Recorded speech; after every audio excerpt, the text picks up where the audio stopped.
네, 촬영 8부 여러분이 많이 네. 기다리셨을 예전에 참 홍콩, 중국 이쪽 컨텐츠를 많이 우리가 소비했던 것 같은데 네. 요즘 약간 좀 주춤하긴 합니다만 그래도 금영성 어디 가겠습니까? 아, 그럼요. KT 알파에서 한번 시청해 보시기 바라겠고요. 일단 주윤발, 저 장구경, 장국영. 네, 아까 안타까운 일이 있었죠. 장구경 씨, 네. 자, 그러면 우리 권순우 취재팀장 한번 모셔보도록 하겠습니다. 어서 오십시오. 예, 안녕하세요. 삼프로TV 네. 권순우 취재팀장입니다. 어서 우리 오세요. 권순우 취재팀장도 그러고 보니까 주성치 영화에 꼭 나오는 아, 저 엄청 좋아합니다. 주성치 영화. 조연 한 분 있는데 그분 누군지 아시죠? 알면서 모른 척하지 마시고 형님. 그 이름은 모르는데 딱 무슨 얘기 하려고 그러는지 알 것 같긴 아시겠죠? 해. 예, 소림축구 보셨어도 아마 네. 아셨을 것 같고 약간 어쨌든 좀 비슷한 이미지가. 주성치 영화 조연 중에 멀쩡한 사람이 거의 없죠. 아, 보셨구나. 아, 저는 거의 다 봤습니다. 주성치 그렇습니까? 영화. 예. 네. 고맙습니다. 자, 예, 그 뉴스 전하기에 앞서서 네. 이번에 캐나다에서 또 그 중국의 정찰 풍선 하나 또 떨어뜨렸대요. 아하. 근데 이 뉴스가 이렇게 잠잠해질지 아니면 이렇게 확 폭발할지 그걸 잘 모르겠는데 자꾸 반복적으로 이런 일이 벌어지길래 좀 미리 좀 말씀을 좀 드리고요. 그리고 이제 또 중국에서는 자기네 거기 또 무슨 정찰 풍선 떠 있다고 그 자기들이 격추할 거라고 어민들 피하라는 또 보도가 좀 있었어요. 그래가지고 이게 뭐 하는 건가 싶어가지고 일단 그때 좀 챙겨보기는 해야 되는 뉴스인 것 같다. 이 뉴스가 어떻게 확대될지를 좀 더 지켜봐야 될 거라는 측면에서 좀 말씀을 좀 드리고요. 네. 또 하나 조금 관심 가졌으면 싶은 뉴스가 이번에 그 일본은행 총재 후임이 후보가 거론이 되고 있는데 네. 우에다 가지오라는 교수님입니다. 근데 네. 이분이 지금 일본은행 총재로 임명하는 걸로 뭐 방침을 굳혔다 뭐 이런 정도 보도가 좀 나오고 있는데요. 예. 이분이 원래 그 후임으로 구로다 총재 후임으로 거론되던 분은 원래 아마미야 마사요시라고 부총재 아니었어요? 부총재 하시던 분. 근데 그분이 된다는 거 아니었는데 갑자기 바뀌었어요? 그러니까 원래 그분이 되는 걸로 얘기가 나왔었는데 이게 뭐 그 전에 구로다 체제에서 자기가 그동안 계속 해왔다. 네. 그래가지고 자기가 좀 총재를 연을 하는 거는 좀 안 되겠다. 해서 본인이 네. 고사했다라는 보도가 좀 나오고 있어요. 고사했다. 예, 총재를. 예. 그것도 의외네. 근데 어쨌든 우리가 여기서 지켜봐야 되는 거는 이제 4월에 일본은행 총재가 바뀐 다음에 혹시 일본의 그 통화 정책 스탠스가 바뀔 것인가?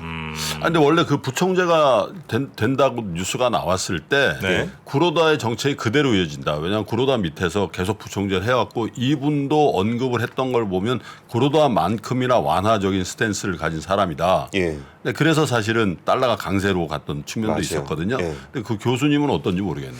그러니까 통상 교수는 약간 강한데. 그러니까 이분은 통화 정책 정상화에 대한 이야기를 하긴 하시는 네. 분이더라고요. 그래서 이분이 됐을 때 일본은행, 그러니까 우리가 궁금한 거는 뭐 이분이 됐냐 안 됐냐 그러기보다 이분이 혹시 일본은행 총재가 돼서 스탠스를 바꾸거나 할 경우 국제금융시장이 어떻게 반응할 것인가라는 부분들은 좀 지켜봐야 될 뉴스인 것 같습니다. 그래요. 네. 그리고 첫 번째 뉴스는요. 국제유가가 이번에 한 2.1% 정도 올랐다라는 얘기인데요. 이게 좀 차트로 보면 조금 가팔라요. 아직 80달러가 안 되긴 했지만 일주일 차트거든요.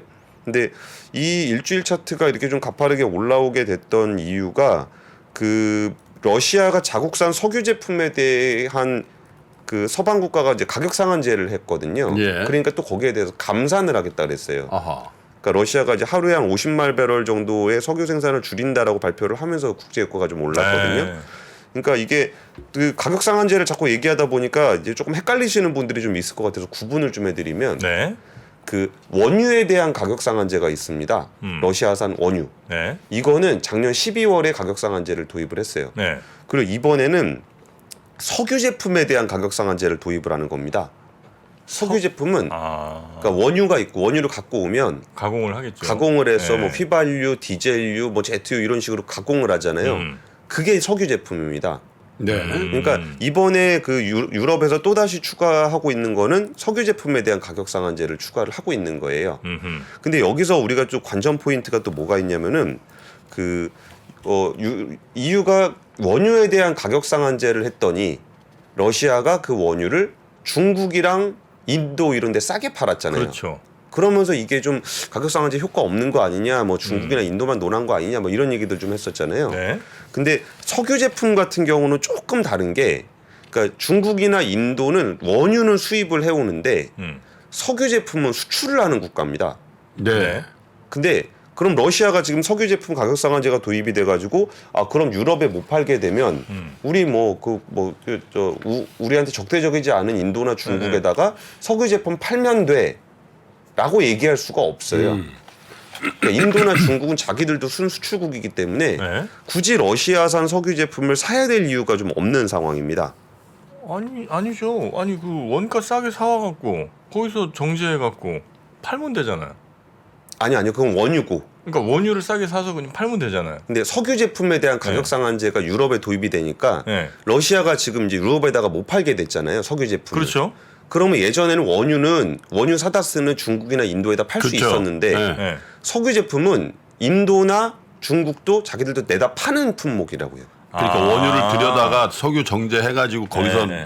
뭐 납산이 뭐 해가지고 네. 파는 건데. 그러니까 러시아가 석유 정제한 걸 못 판다고요? 예, 그러니까 중국이나 인도에서 굳이 살 이유가 없는 품목이라는 거죠. 그래가지고 이거는 어떤 영향을 줄 것인지에 대해서 좀 그 관심들을 좀 모으고 있더라고요.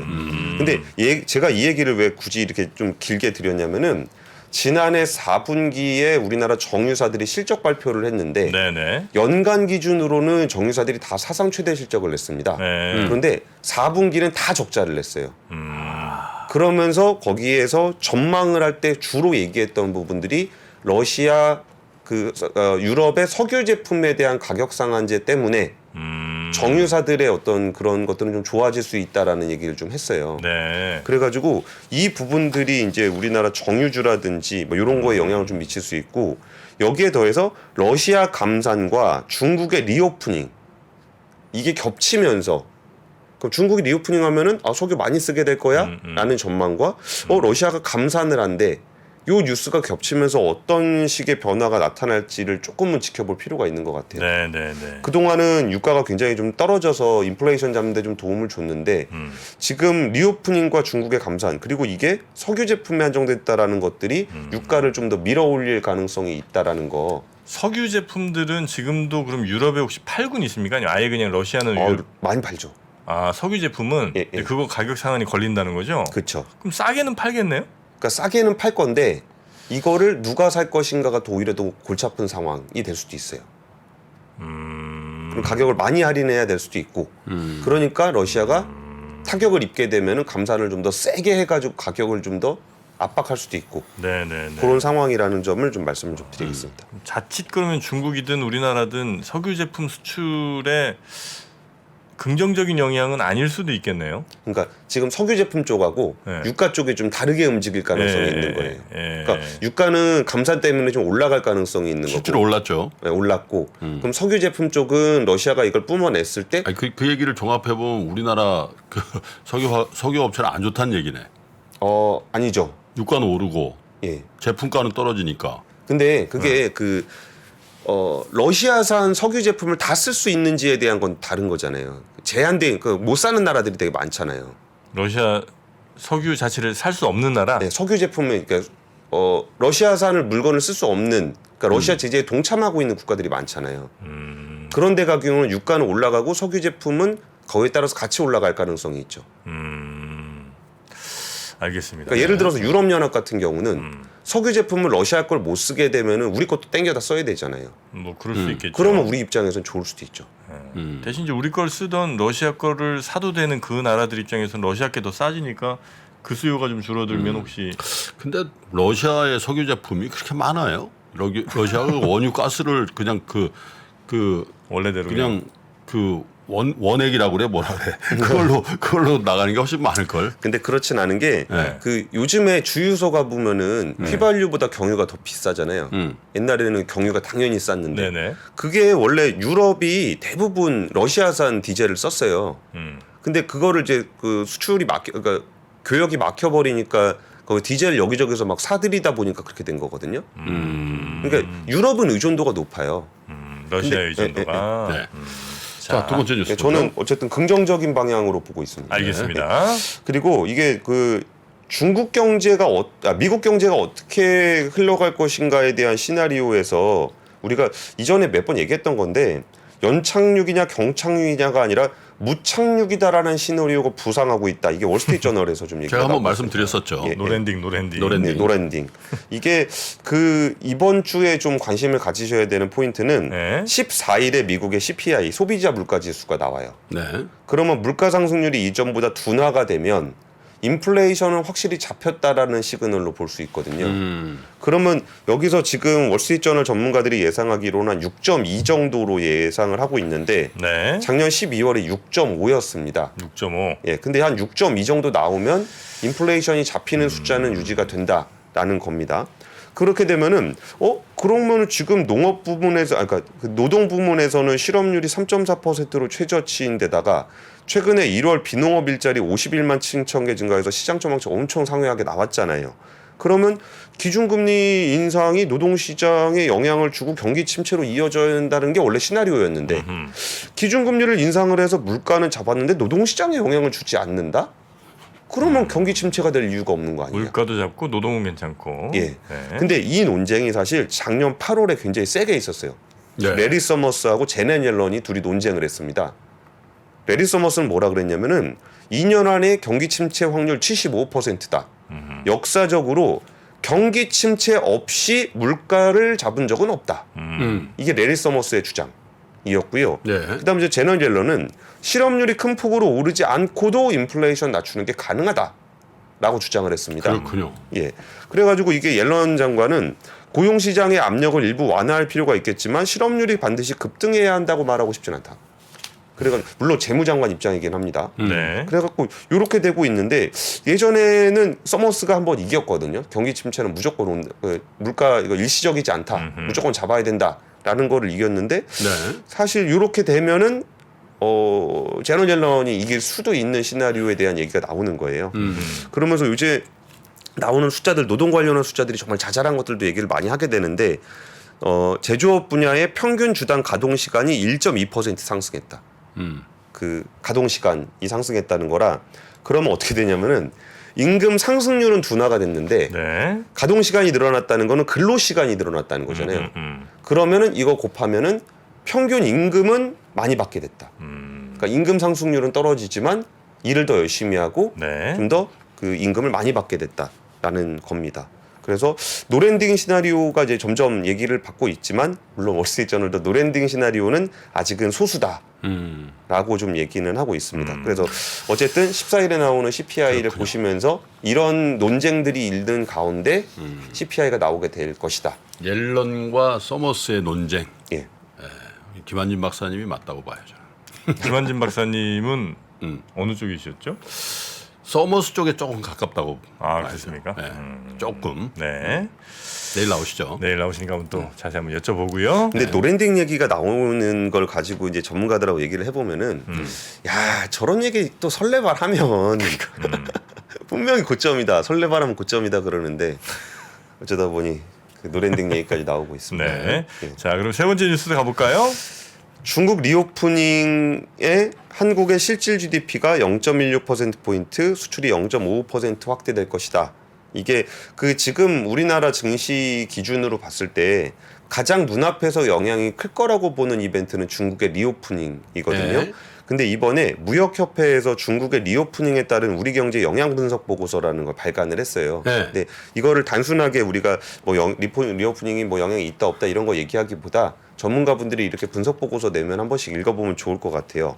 근데 일단 중국의 경제 성장률은 한 5.1% 정도로 전망이 되는데 그게 작년에 한 3% 정도 됐거든요. 그러면 거기에 2.1% 포인트가 높은 거니까 굉장히 좋은 겁니다. 근데 이 효과가 언제 나타날 것인지를 보면은 1분기 경제 성장률은 2.6 그리고 2분기에 6.9를 전망하고 있습니다. 네. 그러니까 거의 3배, 2배가 훨씬 넘죠. 그런 정도로 2분기가 훨씬 더 개선이 많이 될 거라는 거고 그러면 지금은 1분기니까 리오프닝에 대한 효과는 다음 분기에 더 크게 나타나게 될 거를 우리는 좀 기대해 볼 수 있겠죠. 그럼 이걸 가정을 했을 때 그 경로를 한번 볼게요. 어떤 식으로 좀 그 영향을 미칠지에 대한 네. 경로를 이렇게 그림을 그려주셨는데 중국이 위드 코로나로 전환을 하게 되면 중국의 경제 성장률이 상승을 하고 그럼 중국의 수입 수요가 확대가 된다. 그러면 세계 각국의 대중국 수출이 증가하게 될 거고 각 세계 각국의 GDP가 증가하게 될 거다라는 시나리오고요. 그러면 이제 어느 정도까지 증가를 하게 될 거냐라고 봤을 때 우리나라 실질 GDP 국내 총생산에는 0.16% 포인트라 그랬는데 그러면은 이게 숫자가 별로 크지 않잖아요. 0.16% 포인트라 그러면 야 그 감이 잘 안 오시잖아요. 뭐 그게 그렇죠. 뭐 큰 효과가 있는 거야 없는 거야 막 그럴 수 있는데 여기서 지금 이 보고서에서 뭐라고 얘기하고 있냐면 우리나라 경제 성장률 전망치가 1.6%밖에 안 돼요. 1.6%밖에 안 되는데 GDP 추가 상승 증가분이 0.16% 포인트면 기여도가 거의 10%가 되는 겁니다. 네. 그러니까 중국의 리오프닝 효과만 하더라도 우리나라 전망치 거의 10%를 밀어올릴 수 있는 그런 영향이 좀 있다는 거고요. 그리고 이제 수출 물량 증가 효과가 0.55% 포인트라 그러니까 이것도 숫자가 되게 작잖아요. 네. 근데 지난해 수출 물량 증가율이 1.8%밖에 안 됐어요.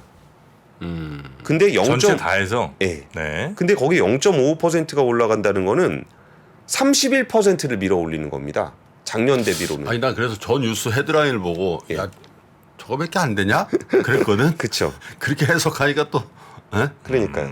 그러니까 이 숫자 자체가 되게 작아 보이는데 네. 우리가 기저라는 게 있잖아요. 네. 우리가 뭐 GDP 성장률 1.6%밖에 안 되던 거를 0.16%를 끌어올린다는 네. 거고 수출 증가율이 1.8%밖에 안 되던 거를 0.55%를 효과를 준다는 거니까 이거는 우리가 워낙 지금 중국 때문에 중국이랑 교역 제대로 못하면서 입은 피해가 컸기 때문에 중국의 리오프닝 효과는 우리가 작은 숫자를 본다고 하더라도 좀 높다고 보는 거고 네. 뭐 여기서 업종별로는 소비재라든지 중간재 자본재 쪽에 확대를 좀 해야 된다라는 게 무역협회의 어떤 그렇군요. 분석입니다. 네. 아니 혹시 그 중국이 이게 저 코로나 방역하면서 줄어든 양도 그럼 저거밖에 안 돼? 아니면 그렇진 않고 줄어든 건 많은데 늘어날 게 저거밖에 안 된다는 겁니까? 아 지금 이게 네. 줄어든 거는 꽤 오랫동안 누적이 돼서 그런 거고 네. 지금 분석하는 거는 올해 거를 분석을 한 거거든요. 네. 그러다 보니까 지금 이게 기저를 같이 얘기를 한 겁니다. 그러니까 총량이 어떻게 되는지까지는 보고서가 줄어든 건 저거보다 더 많이 줄어든 더 많이 거죠. 줄었지. 많이 줄었죠. 네. 예. 리오프닝 하더라도 과거와 비슷한 수준으로 가거나 이건 아니고 그렇겠죠? 설마 아니? 근데 그거는 중국 경제 성장이 어느 정도까지 회복되는지를 봐야 될 것 같아요. 네네. 그러니까 중국 경제가 코로나 이전 수준의 성장률까지 올라와 줘야 되는 거잖아요. 그러면 그 부분은 아직 이제 코로나 효과로 인한 중국의 경제 성장률 전망이 얼마로 되는지도 봐야 우리가 얼마나 더 회복할 수 있는지도 좀 달라질 것 같습니다. 네. 이게 뭐 기본적으로 효과가 당연히 있을 거예요. 근데 우리는 아마 권 팀장이 얘기하려고 하는 논점은 효과가 있다. 그죠? 예. 리오프닝 하면 한국이. 근데 우리는 계속 몇 년 동안 중국과의 그 관계에서 아예 중국은 손절치고 절연하고 뭐 이런 관계로 생각하는데 여전히 교육 1등이잖아요. 네, 네, 네. 그렇죠. 자, 이렇게 뉴스상 정리를 좀 해보고요. 장 시작 전부터 종료까지 쏟아지는 수많은 뉴스와 정보들. 이 중에서 어떤 것이 투자에 정말 도움이 되는 정보일까요? 3프로의 증시 셔터맨 박근영 마스터가 직접 정보를 선별하고 투자의 힌트를 드립니다. 시간도 아끼고 투자 아이디어도 얻는 시간, 박근영 부장의 마켓 힌트와 함께 하세요. 자세한 사항은 3프로 TV 앱과 홈페이지를 확인하세요.